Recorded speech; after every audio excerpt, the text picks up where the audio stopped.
Hello and welcome into this edition of the Golf Channel podcast with Rex and Lab. Before we get into why Rex is in what appears to be a Delta lounge, I want to start this podcast by saying team golf is absolutely taking over the golf world, at least for 1 week. Rory McIlroy and Shane Lowry team up to win the Zurich Classic of New Orleans in a playoff, while Cam Smith and the hometown Australian Rippers GC win a home game at LIV Adelaide. Rex, what caught your eye? Well, New Orleans. I was really interested in that, and only because, and it's funny because you and I had this conversation on the podcast on Wednesday about better formats, and I sort of dismissed you, but I was watching the coverage on ESPN Plus, and I believe it was Brian Katrick was talking about all the different, like he can't rattle off like 5 different formats that he'd like to see, and all of them were like a shamble and everything that you and I would play if we went and played in a tournament. And I was kind of like, yeah, I'd like to see him mix it up a little bit. But welcome. Welcome to my world. 2-man best ball does just not hit. It really doesn't. It's boring to watch. I mean, it's a lot of birdies. If you don't like, I mean, I can see it if you don't like birdies. I will say, I'm compelled by the foursomes play on Sunday, and I was a little thrown by, and I don't know how much you paid attention to the playoffs. So what they would have done is they played 18 foursomes, and then if they had to go one more hole, they would have gone to 17 and played as a 4-ball. That to me was a little confusing, a little overkill. Let's stick with one or the other, because I know how hard you and I both have played foursomes before. We know, I mean, it's the most brutal format on the planet because you're always letting your partner down. That to me was compelling. So I don't mind that at all. So I guess we're going to start this podcast speaking negatively. So Wednesday, I brought up the fact I didn't like the 2-man best ball. Everything I saw this week just further strengthened that argument. It's slow. It's not exciting. Yes, you can see a lot of birdies, but every team's making a lot of birdies. If you actually want to separate the good teams from the mediocre teams from the poor teams, yeah, you lean into the alternate shot. You lean into the formats where there's a greater sort of disparity in scoring. Like the 63 that Chad Ramey and Martin Traynor shot on Sunday, the tournament record, was an amazing round of golf, and it put them in a position to win the golf tournament when I think ordinarily, had they played, I think, the 2-man best ball format, there was zero chance that team was going to win the golf tournament for 4 days of that. So I still don't think this tournament is working. Maybe it's the venue. Maybe it's TPC Louisiana. Maybe it's the field, which is watered down with a lot of guys who either have very limited status, conditional status, no status at all when it comes to Russ Cochran. Maybe it needs to move to a different part of the schedule. To me, it just doesn't capture the imagination of the fans. I say that, however, Rex, so that's not capturing the imagination of the fans. I think when you look at Rory McIlroy and the week that he had, this was his tournament debut, he was having the time of his life. This is a guy who desperately needed to have some sort of fun competitively inside the ropes. We've seen it at the Ryder Cup every 2 years. That sort of brings out a different side of his personality. Now we see him alongside one of his best friends in all the world, and Shane Lowry, a guy he's known for more than 2 decades. The video of him belting out Journey's Don't Stop Believing on stage at the 19th hole was absolutely hilarious. That was the best. I love that. I think the players really enjoy it, but I don't think that necessarily translates to the viewer experience. I can see what you're saying. And look, we could sit here and split hairs over 4-ball, better ball, whatever you want to call it, simply because it's so odd in the professional game. I mean, it's something that you and I play all the time in pro-ams. Again, I'm kind of drawn to the foursomes play because you're right. That seems to identify the better players, the better teams. I will say that watching New Orleans the last couple of days led me to another conclusion that I really didn't have. I've heard other journalists make this argument before, but the Olympics should go to something along these lines where it's kind of a team. And more so anything's better than 72-hole stroke play. Yeah.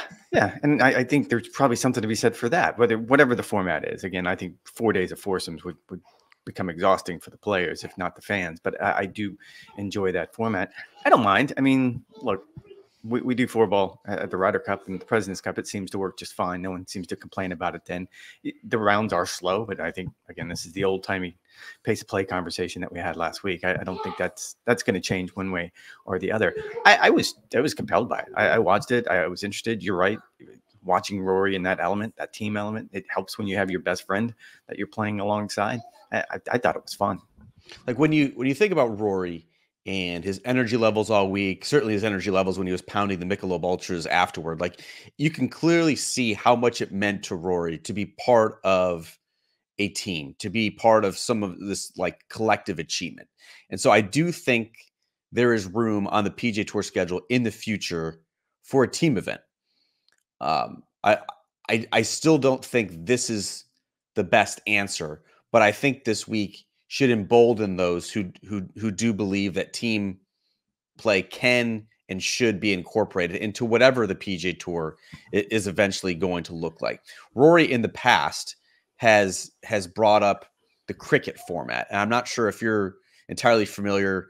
Best I can tell, there's like a regular season cricket format, and then they carve out like 2 or 3 months in the spring or summer to basically just have team competition.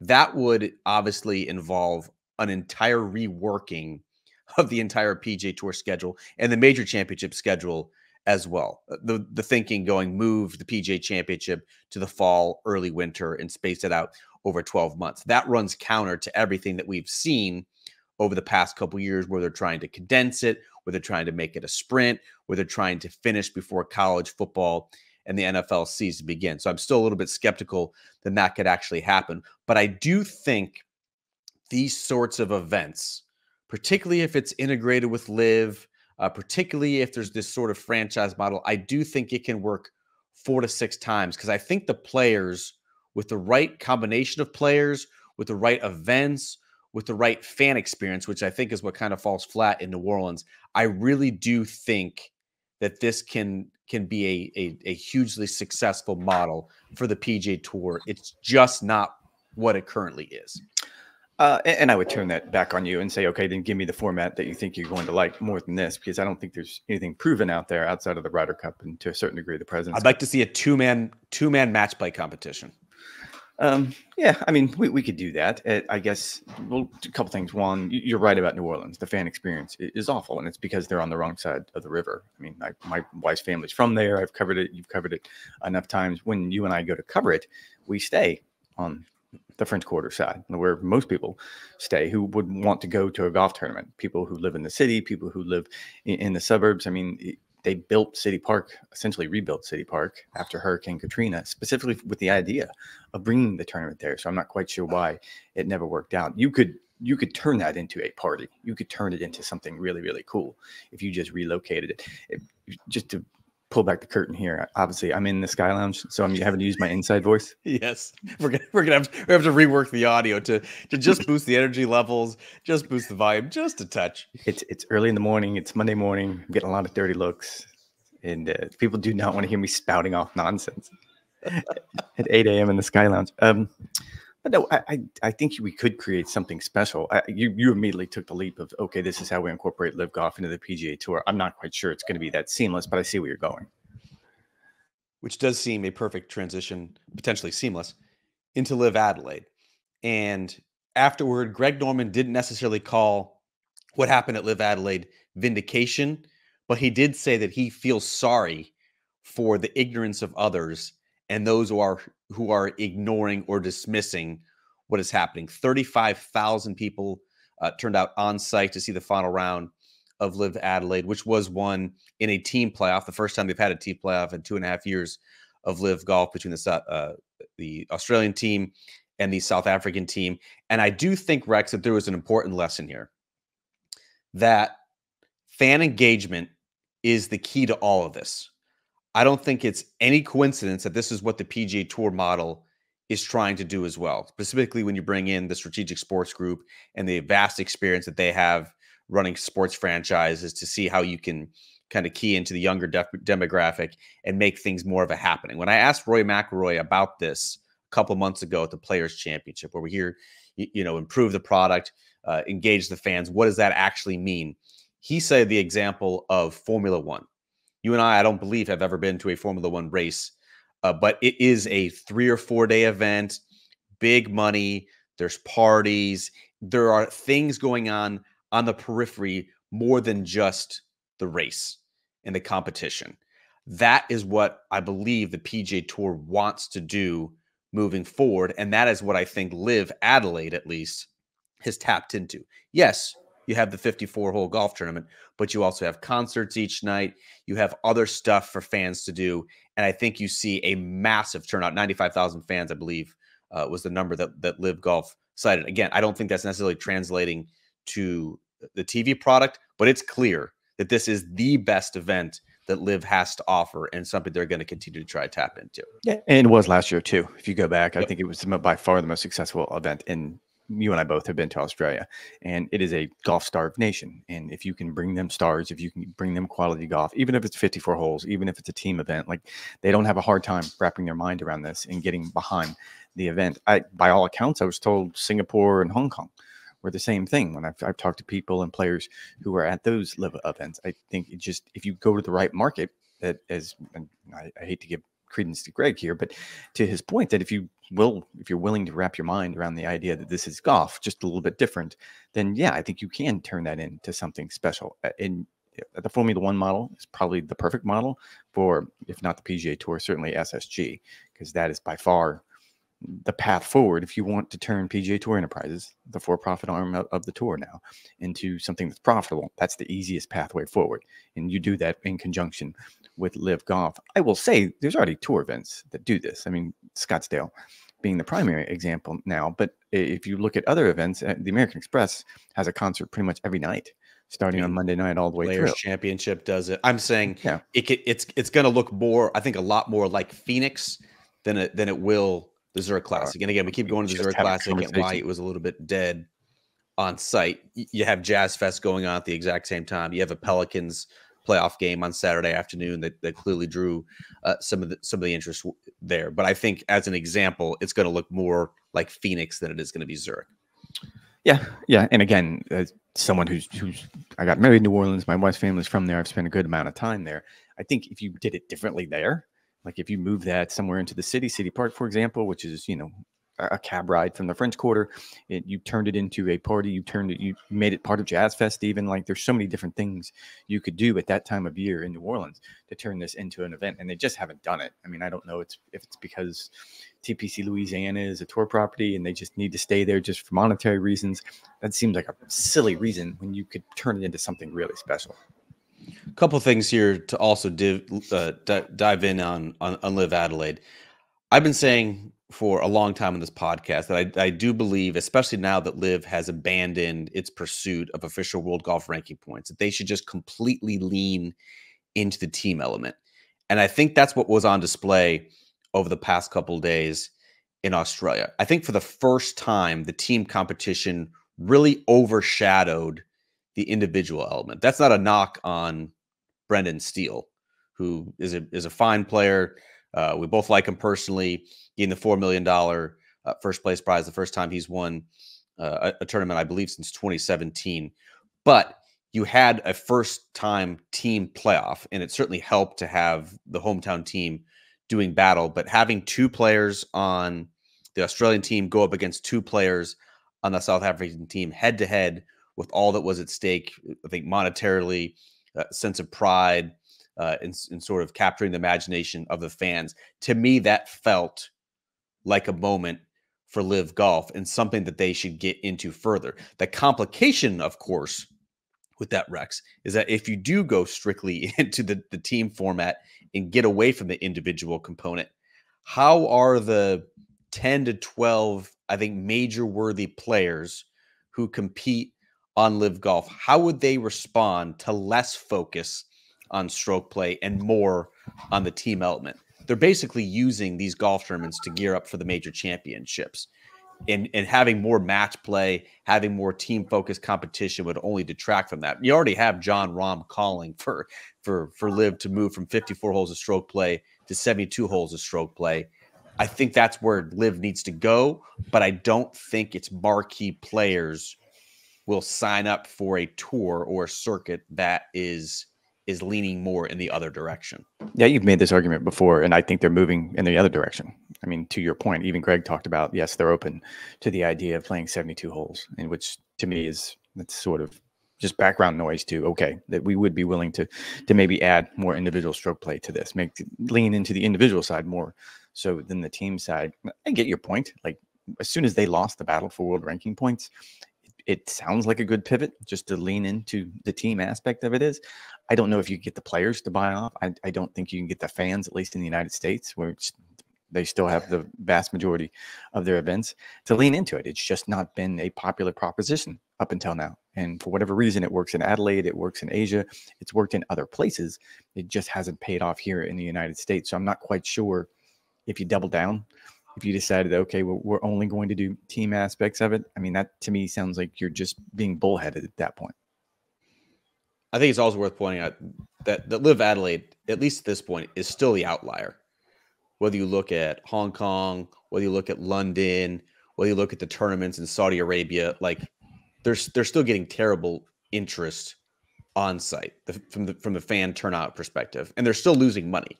You know, LIV Adelaide still got considerable help from the South Australian government, but with TV production costs, without having any sort of lucrative TV deal, and any other costs associated with putting on a tournament of this magnitude, there's no way that LIV is still covering the $25 million purses that they're offering. And so they're still going to need help from that standpoint. It just seems like having the team format going head to head, I think if they want this to grow, if they really want the franchise model to hit among fans, leaning into team play in match play is the way to go. Speaking of this, Rex, and finally, before we do get out of here, because I know it's a little bit awkward in the Delta Sky Lounge at this point. Hello, ma'am. The DP World Tour CEO, the new DP World Tour CEO, Guy Kinnings, said that European players who left for LIV Golf, wink, wink, John Rahm and Tyrrell Hatton,